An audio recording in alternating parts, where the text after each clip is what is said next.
Welcome to रूपटेक channel. तो आज की इस वीडियो में हम लोग जानेंगे कि हम किस तरह खाली लिनक्स को ड्यूल पे विंडो के साथ इंस्टॉल कर सकते हैं। फिर वो कोई भी विंडो हो, विंडो 10 हो, 8 हो, 7 हो या 11 हो, तो इसको हम किस तरह इंस्टॉल कर सकते हैं।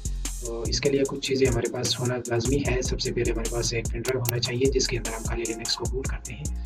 दूसरे नंबर पे हमारे पास खाली लिनक्स का हमारे पास वो होना चाहिए मेन जो आईएसओ फाइल है, और एक रोपोज होना चाहिए। आप किसी भी ब्राउज़र पे सर्च कर दो रोपोज डाउनलोड, तो यहाँ पे हमारे पास रोपोज आता है। इसको हम यहाँ से फिर डाउनलोड कर सकते हैं किसी भी एक्सी फाइल में। दूसरे नंबर पे हमारे पास काली लिनक्स होना चाहिए। काली लिनक्स का भी इसी तरह हम सर्च कर लेते हैं काली लिनक्स। तो काली लिनक्स के बाद काली ORG, यहाँ पे काली.org का जो वेबसाइट है इस पर हम आ जाते हैं। यहाँ पे हमारे पास काली लिनक्स पड़ा होता है। इसको थोड़ा स्क्रॉल डाउन कर लेते हैं। स्क्रॉल डाउन करने के बाद यहाँ पे हमारे पास आईएसओ फाइल काली लिनक्स का पड़ा होता है। इसको हम यहाँ से क्लिक करके डाउनलोड कर सकते हैं। डायरेक्टली यहाँ पे हमारे पास आ जाएगा। तो यहाँ पे आने के बाद इसको हम यहाँ से पास आउट कर लेते हैं क्योंकि मैंने ऑलरेडी डाउनलोड किया हुआ है, मेरे पास पड़ा है। तो हम आज अब चलते हैं अपने यानी जहाँ पे हमने काली लिनक्स को रखा हुआ है उसकी तरफ चलते हैं। यहाँ पे मेरे पास काली लिनक्स का एक आईएसओ फाइल पड़ा हुआ है और इसके साथ एक रोपोस पड़ा हुआ है, और मैंने अपना पेन ड्राइव जो है वो प्लग इन किया हुआ है।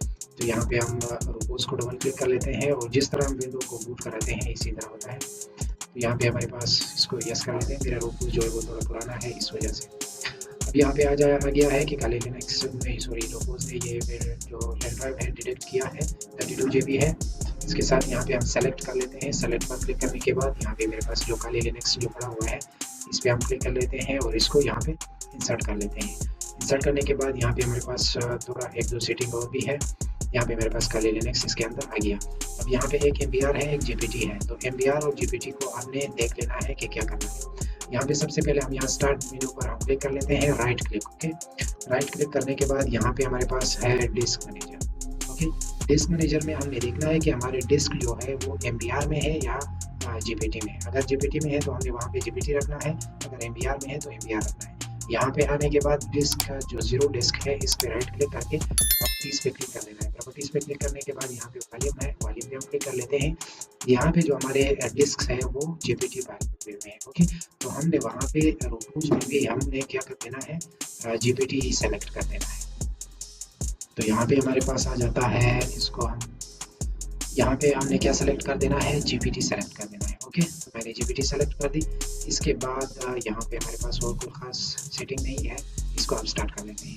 स्टार्ट करने के बाद यहाँ पे कहते हैं रिटर्न DD, अच्छा ISO है, ठीक है। इसको ओके कर लेते हैं। ओके करने के बाद ये कह रहा है कि आपका जो USB है वो जो चीज़ भी इसके अंदर पड़े हुए हैं वो परमिट हो जाएंगे। हम कहते हैं कि इसको परमिट कर दे और ये हमारे पास इसको बूट कर देगा जो हमारे पास विंडो है, सॉरी काली लिनक्स है। तब तक के लिए हम चलते हैं एक बार फिर से यहाँ पे डिस्क मैनेजर में राइट क्लिक करके यहाँ पे डिस्क मैनेजर में आते हैं। डिस्क मैनेजर में आने के बाद अब यहाँ पे हमने एक फाइल जो है उसके लिए खाली कर देना है। जो हमारे पास काली लिनक्स जिस तरह हम इंस्टॉल कर रहे हैं, जैसे विंडो के लिए C फाइल होता है, C डिस्क होता है, इसी तरह हमने एक डिस्क यहाँ पे भी खाली रखना है। तो यहाँ पे सबसे पहले हम इस PC या हमारे कंप्यूटर पे यहाँ पे चेक कर लेते हैं कि हमारे पास एक ये फाइल पड़ा हुआ है, सॉरी एक ये डिस्क है और एक ये डिस्क, ये दोनों डिस्क खाली है। तो ये एक जो है वह 146 GB है, 172 दूसरा जो है वो 172 GB है। तो मैं चाहता हूँ कि ये जो 146 GB है इनमें से मैं थोड़ा श्रिंक कर लेता हूँ ताकि मैं उसमें काली लिनक्स को रख सकूँ। तो यहाँ पे मैं आ जाता हूँ इस बार, सॉरी यहाँ पे पहले से ही मौजूद है। यहाँ पे जो 146 है वो ये वाला है जो खान नाम है उसका। इससे मैं कुछ वॉल्यूम को श्रिंक कर लेता हूँ। तो यहाँ पे मैं श्रिंक पर क्लिक कर लेता हूँ। श्रिंक पर क्लिक करने के बाद यहाँ पे हमारे पास ये आ जाता है। मैं चाहता हूँ कि इससे मैं तकरीबन 50,000 MB वो कर दूँ, श्रिंक कर दूँ। तो यहाँ पे मैं कर लेता हूँ, ये आ गया हमारे पास 50,000 MB। ओके, इसको मैं श्रिंक कर लेता हूँ। ये हमारे पास श्रिंक हो गया और यहाँ पे ये 48.38 GB बन गया। ये हमारे पास एक डिस्क तैयार हो गया। अब मैंने इस जो खाली डिस्क है ना, इसको नॉमिनेट भी नहीं करना है, वॉल्यूम नहीं बनाना है, बस इसी तरह छोड़ देना है। इससे मैंने क्या बनाना है, इसके अंदर मैंने काली लिनक्स को अब इंस्टॉल कर देना है। तो यहाँ पे हमारे पास जो काली लिनक्स है वो भी हमारे पास क्या कहते हैं बूट हो जाएगा। बूट होने के बाद हम इसको इंसर्ट कर लेते हैं सिस्टम में, और सिस्टम में इंसर्ट करने के बाद हम रिस्टार्ट करेंगे और इसी तरह जिस तरह हम विंडो के लिए करते हैं F9 दबाएंगे, फिर इसको सेलेक्ट करेंगे।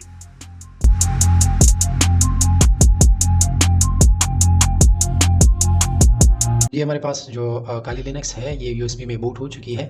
अब हम इसको यहाँ से क्लोज़ कर लेते हैं। क्लोज़ करने के बाद हम अपने सिस्टम को रीस्टार्ट करेंगे। रीस्टार्ट करने के साथ साथ हम इसके बूट मेन्यू के लिए जाने के लिए, जो मेरा सिस्टम है वो HP है तो HP में F9 होता है। बाकी आप लोगों का जो भी सिस्टम है वो बूट मेन्यू में वापस आने के लिए वही बटन प्रेस कर दीजिए। तो मेरा F9 है, मैं F9 प्रेस करूँगा ताकि मैं बूट मेन्यू में जंप कर सकूँ। तो अब हमारे सामने बूट मेन्यू आ गई है। अब बूट मेन्यू में हमने यूएसबी को सेलेक्ट कर देना है, तो हम यूएसबी को सेलेक्ट कर लेते हैं और इसको आगे प्रोसेस के लिए ले जाता है। तो यहाँ पे हमारे सामने आ गया है काली लिनक्स, यानी जो इसका ग्राफिकल इंस्टॉलेशन। तो हम ग्राफिकल इंस्टॉलेशन को ही यहाँ पे इंटर कर लेते हैं।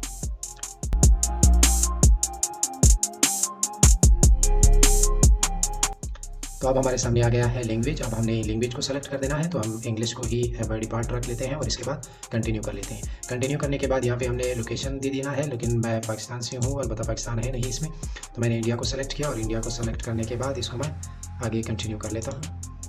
कंटिन्यू करने के बाद यहाँ पे हमने जो लैंग्वेज रखना है, यहाँ पे मैं क्या कहता हूँ कीबोर्ड के लिए जो है, ओके, तो मैं अमेरिकन इंग्लिश रख लेता हूँ। अमेरिकन इंग्लिश को रखने के बाद मैं यहाँ पे कंटिन्यू पर क्लिक कर लेता हूँ। तो यहाँ पे थोड़ा प्रोसेस ले लेता है, यानी डिटेक्ट इंस्टॉलेशन मोड की तरफ चलता है।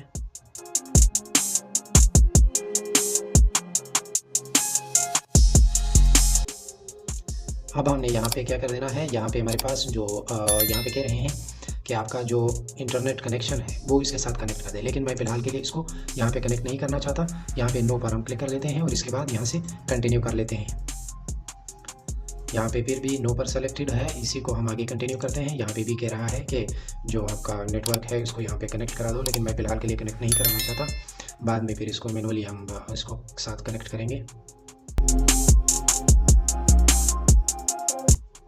तो अब यहाँ पे कह रहे हैं कि आपका जो नेटवर्क है वो यहाँ पे कनेक्टेड नहीं हुआ है, तो हम कहते हैं फ़िलहाल के लिए हमने कनेक्ट नहीं करना है। यहाँ से डायरेक्टली क्या कहते हैं कंटिन्यू कर देते हैं।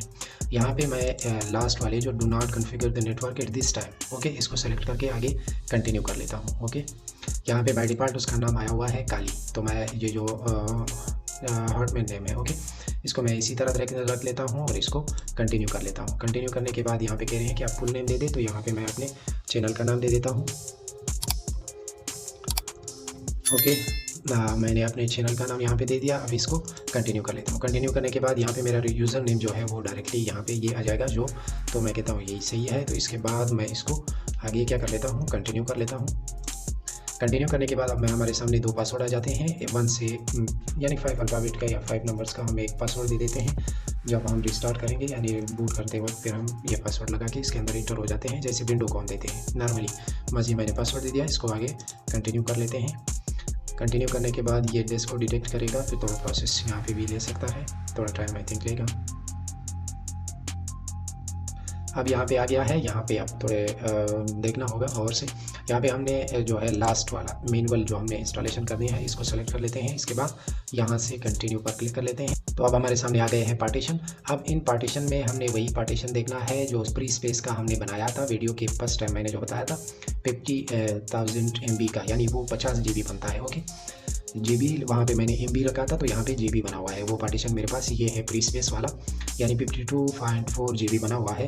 ये 52 इसलिए बना है क्योंकि बाकी भी यहाँ पे कुछ फ्री स्पेसेस पड़े हुए थे, वो भी इसके साथ शामिल हो गए हैं, यानी 2 GB और भी बढ़ गया है। अब हमने इनसे 3 पार्टीशन बनाने हैं। पहला पार्टीशन होता है बूट पार्टीशन, दूसरा स्वेप एरिया और तीसरा हमारे पास जिसके अंदर मैनुअली हम कर्नेल लिनक्स को इंस्टॉल कर लेते हैं। तो पहले नंबर पर हमारे पास इसको सेलेक्ट कर लेते हैं। सेलेक्ट करने के बाद यहाँ कंटिन्यू पर क्लिक कर लेते हैं पार्टीशन बनाने के लिए। तो कंटिन्यू पर क्लिक करने के बाद हमारे सामने आ जाता है क्रिएट अ न्यू पार्टीशन, इसी को आगे कंटिन्यू कर लेते हैं। कंटिन्यू करने के बाद यहाँ पे हमने एक पार्टीशन बनाना है सिर्फ 1 GB का। ओके, यहाँ पे मैंने दे दिया 1 GB। 1 GB के बाद इसको कंटिन्यू कर लेते हैं। यहाँ पे बिगिनिंग देता है तो इसको भी आगे कंटिन्यू कर लेते हैं। कंटिन्यू करने के बाद अब हमने यहाँ पे क्या कहना है, यहाँ पे माउंट पॉइंट 3rd नंबर पे हमारे पास जो आता है इसको हमने सेलेक्ट करके आगे कंटिन्यू कर देना है। कंटिन्यू करने के बाद दूसरे नंबर पे हमारे पास आ जाता है boot statistic file boot loader. Okay, ये बूट लोडर का फाइल हमने बनाना है, तो हमने बूट लोडर पर क्लिक करके इसको आगे कंटिन्यू कर दिया। कंटिन्यू करने के बाद अब हमारे पास ये बूट पॉइंट जो है ये तैयार हो गया। अब हम लास्ट में ये done setting of to partition of the partition, इसको हम सेलेक्ट करके कंटिन्यू कर लेते हैं। अब कंटिन्यू करने के बाद ये है हमारे पास जो बूट पार्टीशन है वो तैयार हो गया। अब हमने एक और पार्टीशन बनाना है, फिर से इसी खाली यानी फ्री स्पेस पर हमने सेलेक्ट कर दिया, इसको कंटिन्यू कर देते हैं। क्रिएट अ पार्टीशन, इसको फिर से से कंटिन्यू कर देते हैं। यहाँ पे अब हमने तकरीबन 4 GB दे देना है। ओके, कि हमें 4 GB स्पेस चाहिए, तो मैंने 4 GB दे दिया और इसके बाद कंटिन्यू कर दिया। देखो, पहले वाले के लिए 1 GB होता है जो हमारे पास बूट के लिए होता है। दूसरे नंबर पे आता है स्विप एरिया। स्विप एरिया के लिए आपके रैम पे डिपेंड करता है, जितना आपका रैम कम हो उतना यहाँ पे आप ज़्यादा बढ़ा दो। तो मेरा रैम फिलहाल के लिए 8 GB है, मैंने 4 रखा हुआ है। ठीक है, तो इसके बाद मैं कंटिन्यू पर क्लिक कर लेता हूँ। कंटिन्यू पर क्लिक करने के बाद अब हमने दूसरे नंबर वाले, ओके, ये जो है इस पर डबल क्लिक करो या कंटिन्यू करो। तो मैं यहाँ पे डबल क्लिक करता हूँ। डबल क्लिक करने के बाद यहाँ पे मेरे पास आ जाता है स्विप एरिया। ओके, अब मैंने स्विप एरिया को सेलेक्ट करके यहाँ पे कंटिन्यू पर क्लिक कर दिया। कंटिन्यू पर क्लिक करने के बाद लास्ट में आता है done setting up to the partition. तो इसको हम सेलेक्ट करके कंटिन्यू पर क्लिक कर लेते हैं। तो मेरे पास 2 पार्टीशन तैयार हो गए। ओके, ये एक बूट वाला है, एक स्विप एरिया वाला है। अब लास्ट पे मैंने इस फ्री स्पेस को भी पार्टीशन बनाना है। इसको कंटिन्यू कर लेते हैं, यानी सेलेक्ट करके कंटिन्यू पर क्लिक किया। इसके बाद क्रिएट का पार्टीशन पर क्लिक किया। जितना भी एरिया है उसको इसी तरह रहने दो। ओके, यहाँ से कम ज़्यादा ना करो, बस यही काफ़ी है। बस इसको कंटिन्यू कर दो। कंटिन्यू करने के बाद लास्ट नंबर पे जो हमारे पास आ जाता है डन द पार्टीशन, इस पर क्लिक करके यहाँ से कंटिन्यू कर लेते हैं। अब हमारे पास जो भी है वो 3 पार्टीशन तैयार हो गए। पहले नंबर पे बूट, दूसरे नंबर पे स्विप एरिया, थर्ड नंबर पे वही पार्टीशन जिसके अंदर हमने काली लिनक्स को इंस्टॉल कर देना है। ओके, यहाँ पे लास्ट नंबर पे यहाँ पे आ जाता है। ओके, यहाँ पे आ जाता है finish partition and write check to desk. Okay, इसको हम यहाँ से कंटिन्यू कर लेते हैं। कंटिन्यू करने के बाद यहाँ पे हमारे पास आ जाता है बिल्ड डेस्क पार्टीशन। इसको हम यस कर लेते हैं। यस करने के बाद अब हमने क्या कर देना है, देखो हमारे स्विप एरिया है और बूट पार्टीशन है और थर्ड नंबर वाला पार्टीशन है, ये तीनों आ गए हैं। अब हम यहाँ से कंटिन्यू कर लेते हैं आगे नेक्स्ट प्रोसेस के लिए।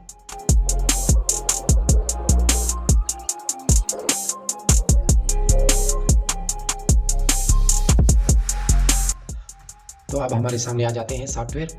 अब हमने इस सॉफ्टवेयर को यहाँ पे सबको सेलेक्ट कर देना है। सेलेक्ट करने के बाद इसको आगे कंटिन्यू कर देना है। तो यहाँ पे हमारे जो सॉफ्टवेयर है वो इंस्टॉल होंगे, इसके लिए थोड़ा टाइम लग सकता है, तो उसको रहने देते हैं ताकि सॉफ्टवेयर इंस्टॉल हो जाए। अब यहाँ पे हमारे पास आ जाता है ग्रुप बोट लोडर। अब यहाँ पे जो है इसमें हमने यस को सेलेक्ट करके कंटिन्यू पर हमने क्लिक कर देना है। कंटिन्यू पर क्लिक करने के बाद यहाँ पे हमारे सामने आ जाता है ये वो लेवल आता है जहाँ पे हमने इसको इंस्टॉल कर देना है, यानी किस ड्राइव में। तो मैंने SSD में किया हुआ है, जो SSD है उसमें ही मैं इंस्टॉल करना चाहता हूँ, तो मैंने अपने SSD को ही यहाँ पे सेलेक्ट कर दिया है। अब इसके बाद इस SSD को सेलेक्ट, आप लोग जिसमें भी आप लोगों ने वहाँ पे फाइल सेलेक्ट किया हुआ है, HDD में है या SSD में, तो मैंने SSD में किया हुआ है। इसके बाद मैं कंटिन्यू कर लेता हूँ। अब यहाँ पे हमारे पास ये भी थोड़ा टाइम ले लेता है, ये ग्रुप लोडर, और इसके बाद नेक्स्ट स्टेप यानी फाइनल ही हो जाएगा और हमारा जो काली लिनक्स है वो रन हो जाएगा। अब यहाँ पे कहते हैं कि आप अपना पेन ड्राइव जो है वो निकाल दें और इसको कंटिन्यू कर लें, तो हम इसको डायरेक्टली कंटिन्यू कर लेते हैं। ये हमारा जो इंस्टॉलेशन है वो कंप्लीट हो गया। अब ये हमारे पास काली लिनक्स जो है वो टर्न ऑन हो जाएगा। तो यहाँ पे हमारे पास आपके सामने काली लिनक्स आ गया पहले नंबर पे। हम इसी को सेलेक्ट करते हुए नेक्स्ट कर लेते हैं और नेक्स्ट करने के बाद यहाँ पे हमारे पास काली लिनक्स ओपन हो जाएगा। तो इस तरह हमारे पास काली लिनक्स जो है वो इंस्टॉल हो जाता है बहुत ही इजीली तरीके से। तो आप लोगों ने देख लिया जैसे। और अगर आप इसको वापस यानी यहाँ से अनइंस्टॉल करना चाहते हो तो किस तरह इंस्टॉल करोगे अनइंस्टॉल, इसके लिए भी मैंने वीडियो बनाई है, उसका लिंक आपको वीडियो के डिस्क्रिप्शन में मिल जाएगा। तो आप वहाँ से भी गाइडलाइन ले सकते हो और इसको अपने यानी काली लिनक्स को अनइंस्टॉल कर सकते हो। तो आई थिंक आप लोगों को समझ आ गया होगा। तब तक के लिए हमें दीजिए इजाज़त। अल्लाह हाफिज़।